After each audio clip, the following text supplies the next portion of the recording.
આજે ભગવાન જગન્નાથની 149મી રથયાત્રા રંગે ચંગે નીકળી રહી છે।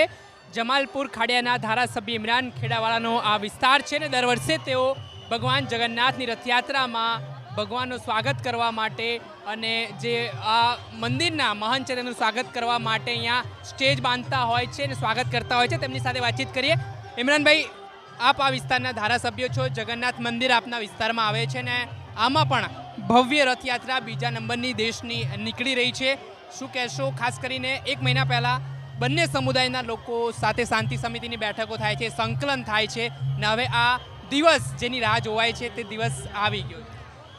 જમાલપુર ખાડિયાના ધારાસભ્ય તરીકે છેલ્લા 30 વર્ષથી ભગવાન જગન્નાથજીની આ રથયાત્રા નીકળી છે ત્યારે મારા તરફથી અને મુસ્લિમ સમાજ તરફથી અલગ અલગ જગ્યા પર સ્વાગત કરવામાં આવે છે।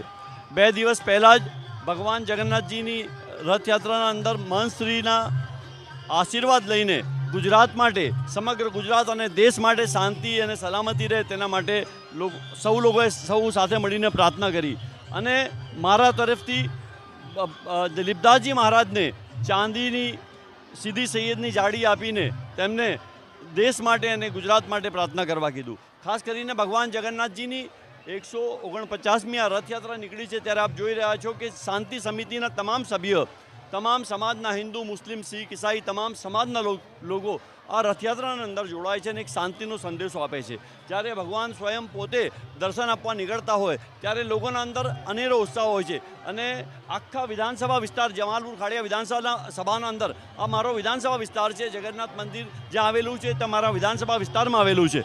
આખા રૂટના અંદર દરેક જગ્યાએ અમે અલગ અલગ વ્યવસ્થા લોકો માટે કરી છે અને ખાસ કરીને પાણીની પરબ, છાશના કેન્દ્રો, લીંબુના શરબત તમામ અને ખાસ કરીને દિલીપદાસજી મહારાજનું સ્વાગત પણ અમે કર્યું અને આજે અમે શાંતિના દૂત એવા કબૂતરને ઉડાડીને શાંતિ રહે, દેશમાં શાંતિ રહે, ગુજરાતમાં શાંતિ રહે, અમનો અમાન લોકો સાથે જીવી શકે, સાથે એટલા માટેની આજે જે શાંતિ સમિતિના તમામ સભ્યો અને રથયાત્રાના આગેવાનો તરફથી અમે આજે એક પ્રોગ્રામ કરવામાં આવ્યો। દર વર્ષની જેમ અમે આ પ્રોગ્રામ કરીએ છીએ અને લોકો અમારા સાથે જોડાય છે અને એક જ અમારો મેસેજ છે, તમામ લોકો સાથે મળીને દેશને અને આપણા ગુજરાતને સમૃદ્ધ બનાવવા મદદ કરીએ।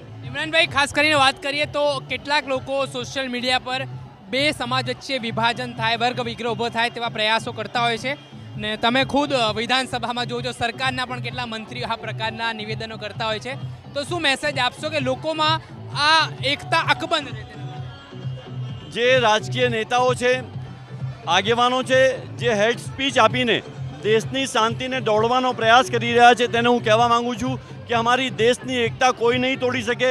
હિન્દુ મુસ્લિમને જે લડાવવાની વાત કરે છે, હિન્દુ મુસ્લિમને અલગ કરવાની વાત કરે છે, એ લોકોએ આજે જોઈ લેવું જોઈએ કે આજે હિન્દુ અને મુસલમાન તમામ લોકો રથયાત્રાની અંદર જોડાઈને દેશને એકતાનો મેસેજ આપી રહ્યા છે। તો આવા લોકોને ફક્ત હું સમજું છું કે ખાલી ટીવી મીડિયાના અંદર આવીને ડિબેટ કરીને દેશને ખરાબ કરવાની, દેશને તોડવાની વાત કરતા હોય તો હું સમજું છું એને આ સબક લેવાની જરૂર છે।